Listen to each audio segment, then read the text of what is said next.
तो स्वागत है दोस्तों आपके फिर से अपने परिवार VMS क्लासेस में। जैसा कि आप जानते हैं कि अभी पिछले दिन आप लोग दिवाली था, तो आप लोग दिवाली को बहुत अच्छे तरीके से एंजॉय किए होंगे। इसमें से बहुत बच्चा ऐसा होगा जो सोचता होगा कि छठ के बाद पढ़ाई करेंगे, तो वो अलर्ट हो जाओ, क्योंकि आप अगर चाहते हैं कि बिहार बोर्ड 2026 में बिहार टॉप करे, उस टॉपर लिस्ट में आए, तो आपको अपना पढ़ाई रोज जारी करना होगा। ये कभी नहीं सोचना होगा कि छठ के बाद पढ़ेंगे, दिवाली हो गया है तो 3 दिन 4 दिन रेस्ट कर लेते, बिल्कुल नहीं। जिस दिन आप ये सोच रहिए उस दिन आप अपने उस बिहार टॉप की लिस्ट का सपना देखना बंद कर दीजिए। जैसा कि अभी हम लोग का चल रहा है कि ऑब्जेक्टिव सीरीज यूट्यूब चैनल पे, और आप जानते हैं कि है कि बिहार बोर्ड मैट्रिक 2026 में आज ज्योग्राफी का जो चैप्टर 2 है वो कृषि यानी एग्रीकल्चर वो स्टार्ट होने जा रहा है। और इसी 10 से 15 मिनट में हम इस चैप्टर से यानी आज इसी चैप्टर से आपके बोर्ड परीक्षा में 3 से 4 क्वेश्चन फिक्स है कि इसी क्लास से आएंगे। हम पिछले 3 क्लास में आपको जो चैप्टर है पहला, जिसका नाम है भारत संसाधन एवं उपयोग, उससे हम लोग पढ़ चुके हैं। यानी आप यहाँ पे देख सकते हैं, देखिए यहाँ पे आपको हम समझाते हैं कि हम लोग का जो टॉपिक था भारत संसाधन एवं उपयोग, ये 15 से 16 नंबर फिक्स हो चुका था। कितने वीडियोज में? तो 3 वीडियो हम बनाए थे। इसी 3 वीडियो में 15 से क्वेश्चन 16 नंबर फिक्स है, ये आएंगे। टोटल 70 ऑब्जेक्टिव करवाए थे, 70। और आज स्टार्ट किए हैं कृषि, और इसमें 470 प्लस आपको लाना भी है, और 4 से 5 नंबर आज की क्लास से फिक्स भी है। ये इसलिए याद रखिएगा, अब की बार 470 पार। भले अभी चुनावी माहौल है तो सब अपना अपना प्रचार का एक टैगलाइन लाते होंगे, मेरा भी टैगलाइन है अब की बार 470 पार। तो याद रखिए कि आग रहना चाहिए आपके अंदर बिहार टॉपर लिस्ट में आने के लिए। ये आग कभी नहीं चुभना चाहिए और बचना चाहिए। तो बिना कुछ देरी किए हुए स्टार्ट करते हैं कृषि, जिसको इंग्लिश में कहते हैं एग्रीकल्चर। आइए, तो फिर वही बात बार बार हम लिख रहे हैं, और ये इसलिए लिख रहे हैं ताकि आपके माइंड में फिट हो जाए कि 470 पार ऑब्जेक्टिव सीरीज। और आज अध्याय 2 स्टार्ट किया है जिसका नाम है कृषि। यानी इससे 3 से 4 नंबर क्वेश्चन क्या है आज के डेट में फिक्स है। तो कहा जाता है कि भारत में 50% से अधिक लोग किस पे आश्रित है? कृषि पे आश्रित है। और कहा जाता है कि भारत में कृषि के जो जनक हुए वो उनका नाम है MS स्वामीनाथन, जिसे हरित क्रांति के क्या कहा जाता है? जनक कहा जाता है। आज से आपसे एक क्वेश्चन पूछ रहे हैं कि आप जानते हैं कि हमारे देश में आर्थिक अर्थव्यवस्था को 3 भागों में बांटा गया, प्राथमिक क्षेत्र, द्वितीय क्षेत्र एवं तृतीय क्षेत्र। लेकिन बहुत ही दुख का बात है, आज आजादी के बहुत साल हो गए जिसमें हमारा भारत का अधिकांश जनसंख्या कृषि पे आश्रित है, फिर भी आज हमारा कृषि क्षेत्र क्यों पीछे है? क्यों आज के डेट में किसान आत्महत्या कर रहे हैं? और आज नोटिस किए होंगे किसान का बेटा बेटी ही, इवन हम लोग भी आत्महत्या जैसे सुसाइडल थॉट्स आ रहे हैं, EMI पे जिंदगी चल रहा है, लोन पे जिंदगी चल रहा है, और पूरा भारत के 1% ही लोग आगे बढ़ा रहे हैं। क्यों? आप ही फसल उपजा रहे हैं और आप ही खरीद के खा रहे हैं महंगाई में। महंगाई भी आप लोग से ही लिया जाता है, ऐसा क्यों? ये कभी आप सोचे हैं बैठकर?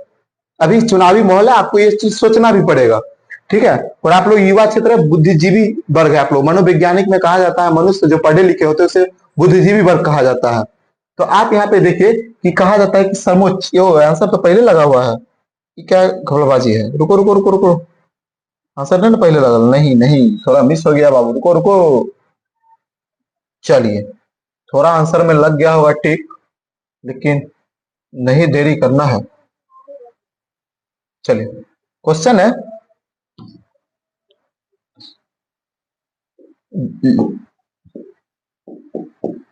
कि समोच्च जुताई कहाँ की जाती है? तो समोच्च जुताई उस क्षेत्र में की जाती है जहां ढलान क्षेत्र हो, पहाड़ी इलाका हो।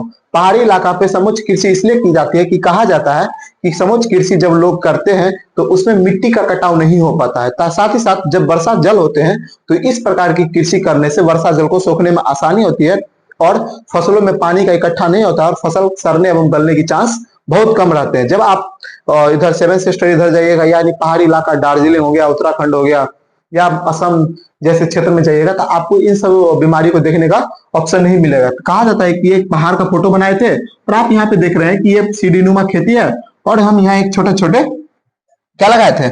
फसल लगाए थे। और इसी फसल को कहते हैं सीढ़ीनुमा खेती या क्या समोच्च जुताई। और किस क्षेत्र में कहा जाता है? पहाड़ी क्षेत्र में। और यहाँ पे लिखा हुआ है, आगे देखिए। अरे कीड़ा बैठ गया तो बोर्ड काम नहीं करता है कभी कभी, लेकिन क्या कीजिएगा। अगला क्वेश्चन देखिए, अगला क्वेश्चन है, इसका भी आंसर देखो दिया हुआ है, क्या कीजिएगा टाइपिस्ट सब। मूंगफली किस प्रकार की फसल है? मूंगफली, मूंगफली आपका आंसर हो जाएगा खरीफ।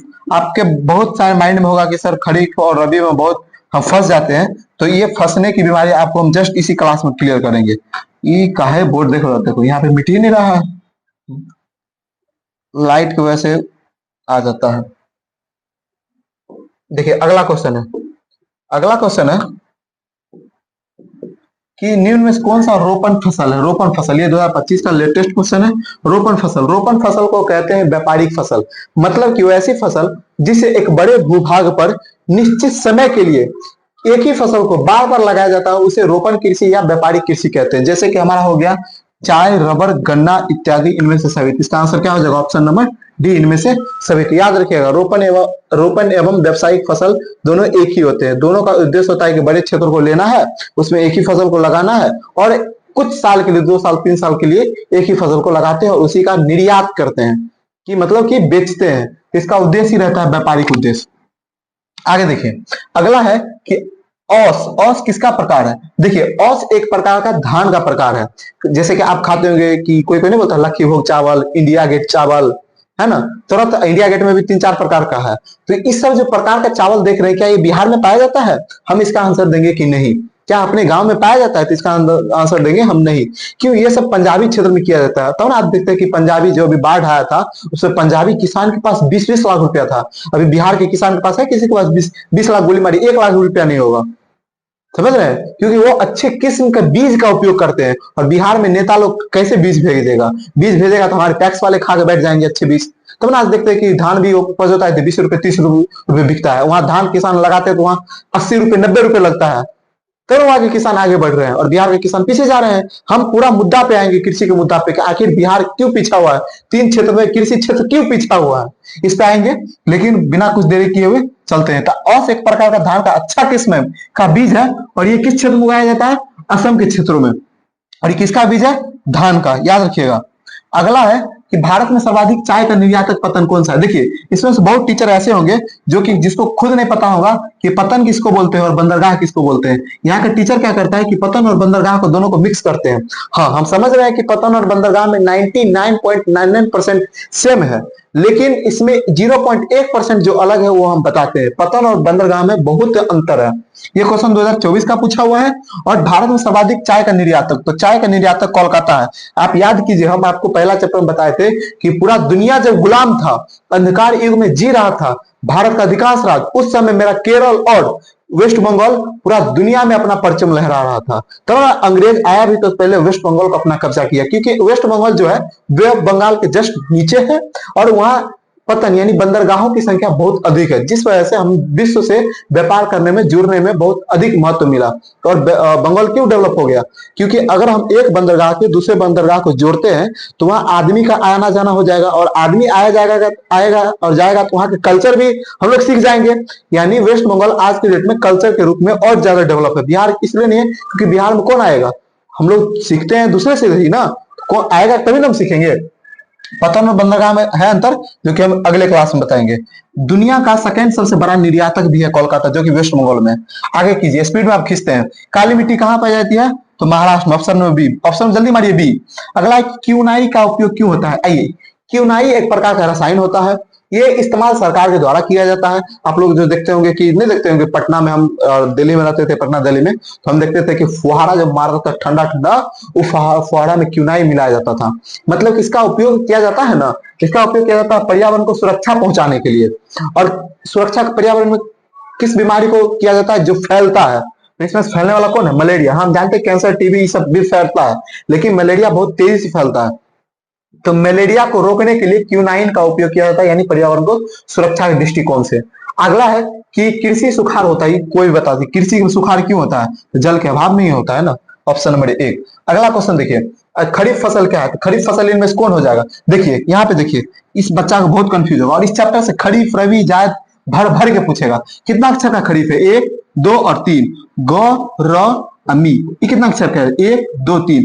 3 अक्षर का ये और 3 अक्षर का ये। तो खरीफ फसल कब लगाया जाएगा? तो गर्मी में। तो इसमें से कोई वैसे से कमेंट करेगा कि सर गर्मी ऐसे लिखा जाता है, और हम जानते हैं हम हिंदियों का टीचर खतरनाक है, लेकिन आपको याद करने के लिए ट्रिक को थोड़ा गलती टेढ़ा भी पढ़ना होगा। तो खरीफ कितना अक्षर का होगा? 3 अक्षर। इसलिए इसे कब लगाया जाता है? गर्मी में। तो गर्मी में इसको लगाया जाएगा, बताइए। तो इसमें से कौन लगाया जाएगा? जल्दी बताओ जल्दी बताओ जल्दी बताओ। कपास को लगाया जाएगा। कपास। देखो कीड़ा कितना लंबा लाइन बना दिया है। कपास होगा इसका आंसर। आगे देखिए, धान का एक फसल है। धान का एक प्रकार है, यानी धान का इसमें से कौन प्रकार है? ऑप्शन जल्दी मारिए। धान का एक प्रकार हो जाएगा औस, अमन, बोड़ो, औल, इनमें से सभी हो जाएगा। ये दो क्षेत्र है, ये पंजाब के क्षेत्र में लगाया जाता है, याद रखिएगा। ये पंजाब के क्षेत्र में लगाया जाता है। ये कहाँ लगाया जाता है? तो असम के क्षेत्र में लगाया जाता है। बिहार में कुछ है ये नहीं। बिहार में कोटा वाला चावल खाओ ना, बिहार के लंगड़ा बना दिया है सबको। खरीफ फसल क्या है? फिर आ गया तीन अक्षर। तीन अक्षर मारो रे, तो कौन हो जाएगा? चावल हो जाएगा। चावल हो जाएगा। चावल हो जाएगा। रबी फसल कौन सा है? तो कितना अक्षर का रबी है? एक और दो। ठंडा कितना अक्षर का है? दो। तो इसको कब लगाया जाएगा रबी फसल को? ठंडा में। एगो हमारा मंत्र पढ़ो। गेहूं, जौ, चना, मटर, सरसों, आलू, राई, तीसी, अलसी। गेहूं, जौ, चना, मटर, सरसों, आलू, राई, तीसी, अलसी सब हो जाएगा रबी फसल। बाकी जितना है सब हो जाएगा खरीफ फसल। गेहूं, जौ, चना, मटर, सरसों, आलू, राई। गेहूं, जौ, चना, मटर। गेहूं, जौ, चना, मटर। ये कौन हो जाएगा आंसर इसका? धान हो जाएगा। इसका आंसर कौन हो जाएगा बाबू? धान। धान हो जाएगा आंसर। ये खरीफ फसल है। अगला देखिए, कौन रोपण फसल नहीं है? रोपण फसल का मतलब कि वैसा फसल जिसका उद्देश्य व्यापार नहीं है। व्यापार नहीं है मतलब बड़ा क्षेत्र में हम इसको नहीं कर सकते हैं। कौन नहीं है? नहीं है पूछ रहा है, तो गेहूं हो जाएगा।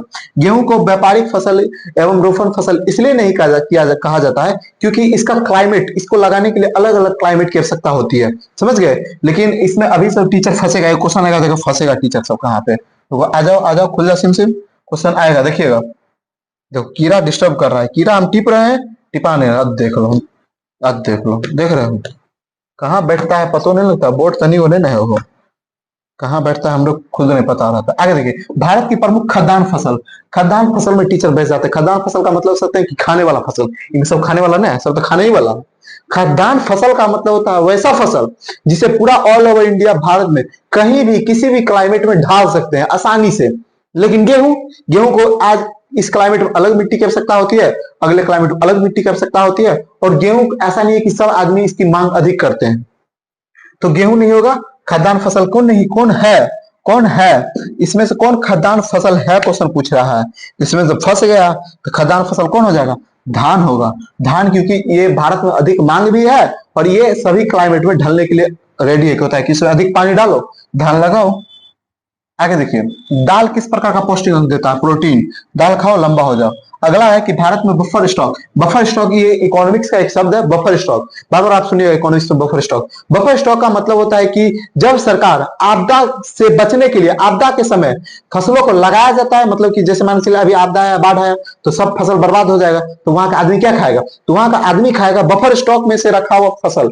यानी बफर स्टॉक का उद्देश्य होता है कि आपदा के समय में लोगों को इससे स्टॉक निकाल निकाल के खाना खिलाना। तो ये हो जाएगा भारतीय खाद्यान्न निगम के द्वारा लगाया जाता है। अगला क्वेश्चन देखिए, लास्ट क्वेश्चन। कर्तन एवं दहन कृषि का अन्य नाम क्या है? यह है झूम दहन। कर्तन का मतलब होता है काटना, काटना।